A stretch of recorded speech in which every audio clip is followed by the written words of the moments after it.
dia arahabaina ianao tafahoana soa indray isika amin'izao fotoana izao.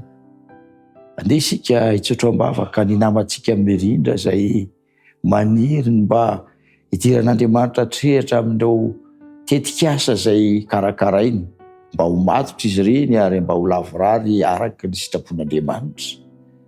Mba haniry ihany koa izy ny hanana fifandraisana lalina amin'Andriamanitra ankehitriny, ho andeha hivavaka ho azy isika. Ray malala ny an-danitra ambony eo, akory ny hafalianay satria mbola afaka izay manonona ny anaranao.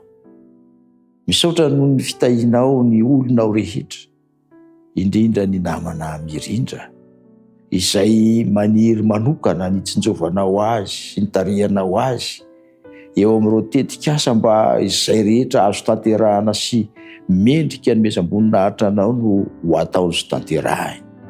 Meo azy ny fahamatorana mpanaovana izany asa izany, ary meo azy ihany koa ny fifandraisana ety aminao.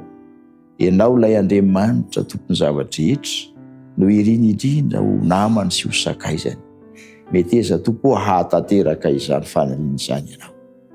Avelao ny mety ho fahadisoany, ary meteza hitsinjo azy ianao. Vavaka koa izay ho andreo rehetra mitovitovy toe-javatra iainana tahaka azy.